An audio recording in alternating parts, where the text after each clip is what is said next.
Alright, time to do my UFC 159 Jones versus Sonnen predictions. Start off with the main event.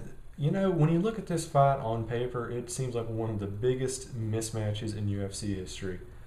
I looked at a line earlier in the week, and they actually have John Jones listed as a minus 800 favorite, which is just astronomical for a main event in a UFC show. That's like a Ronda Rousey or Randy Couture versus James Toney levels. So clearly, John Jones is a massive, massive favorite heading into the matchup. Chael Sonnen, middleweight fighter, his first fight since getting pretty much destroyed by Anderson Silva last year, moving up to light heavyweight. Um, John Jones, first fight since tapping out Vitor Belfort last fall. Um, when you look at this match, the outcome seems so obvious. It seems like such a foregone conclusion that Jones is going to go in there and completely dismantle Sonnen pretty much any way he wants. That you kind of keep thinking, maybe there's an upset brewing. Maybe Chelsea's going to come in there and rock him once, get him on the ground, and just out wrestle him for 25 minutes, the way he almost did to Anderson Silva back in August of 2010. So I've been looking at this matchup. I've been looking at their strengths, their weaknesses, their past performances. And after a good, week of debating it, I've come down to the conclusion that when John Jones takes on Chael Sonnen next Saturday, or this Saturday, depending on when you're watching the video, in the Octagon, John Jones is still going to beat his ass. I mean, there's really no other way around it. This is going to be an absolute mauling. It's going to be a massacre from pillar to post. John Jones just absolutely destroys Chael Sonnen with striking. His takedown defense is pretty good. His submissions are outstanding. Sonnen, he's pretty much a one-note fighter. He can wrestle. He can ground and pound. He can maybe submit some of the lower-tier guys like Brian Stann, who really don't have a lot of great jiu-jitsu defense. But Jones just has him beat on the ground. He's got him beat standing. He's got him beat pretty much any way he wants. And I think in this fight, John Jones is going to come in there and he's just going to slay Sonnen. He's faster, he's quicker, he's more agile, he can do more things, he has more weapons.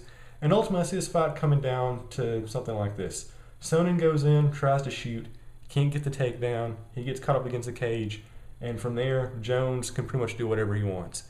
He can just ground him out, he can hook in a submission like he did to Lyoto Machida that one time, he can just stand there and just elbow him until he passes out. The fact of the matter is, John Jones has absolutely no excuse not to win this fight. And I think not only is he going to win, he's going to win this fight. First round, anything he wants. TKO, he wants it, he gets it. Submission, he wants it, he's going to get that. Chael Sonnen is going to die in the Octagon. No way around it. The end. I'm sorry. So anyway, yeah, not really expecting a blowout here or a surprise in any way, shape, or form. John Jones goes to a facile title defense against America's favorite trash talker slash loudmouth slash steroided up Republican loser. Then co-main events, we got Michael Bisping taking on Alan Belcher. Bisping, he got flatlined by I forgot his name. Hold on, Vitor Belfort, which cost him a shot against Anderson Silva. Alan Belcher, he got stretched by Yushin Okami, I think, in his last fight. So both these guys really aren't looking at a title shot anytime soon. Bisping, he's looked pretty good in a couple performances, but I think Alan Belcher has shown he's a lot more versatile. Go back to that fight he had against Paul Harris, where he survived the leg lock and went on to win the fight. So I'm going to go with Belcher, and I'm going to take him winning by second round knockout. Sorry, Bisping. We got a heavyweight fight. Roy Nelson taking on Chet Congo. Roy Nelson, dangerous striker. He's only had two real losses, I think, in the UFC. He had the one against Junior Dos Santos, which was a great fight, and he had the one against Frank Mir, where he just sucked for some reason. Chet Congo, not a great fighter in really any category. Roy Nelson, an outstanding striker with great cardio for 5 minutes. I think Roy Nelson wins. He wins by knockout, second round, and moves on up in the heavyweight division, which is going to be interesting to see where he kind of comes out. We're actually at a point in time now where things kind of go awry. Within, 2 or 3 heavyweight title defenses, we might actually be seeing something like Roy Nelson taking on Mark Hunt for the UFC heavyweight title in the year 2013 or 2014, which is just awesome in so many ways. Got a light heavyweight matchup. We got Phil Davis taking on Vinny Magalhaes. Phil Davis, he's really only looked horrible in one fight, and this one against Rashad Evans, where he's got out wrestled. Vinny, he's all right, but I think Davis wins this one by second round submission. Phil Davis, he's got some really underrated submissions. Like a couple of years back, he debuted that really awesome chokehold, that modified guillotine thing. I can't remember who he's fighting or which card it was, but it was awesome. Look it up. And lightweight matchup, Jim Miller taking on Pat Healy, Strikeforce import. Miller's looked pretty good, except that one fight he had against Nate Diaz. Jim Miller destroyed, Joe Lozon in December in a bloodbath. Pat Healy's an alright fighter, but I don't think he's really as aggressive as Jim Miller. He's not definitely as tough, not as tenacious. I think Miller wins by unanimous decision, and it's going to be pretty brutal looking. Not as brutal as the last fight, but still pretty gross to watch.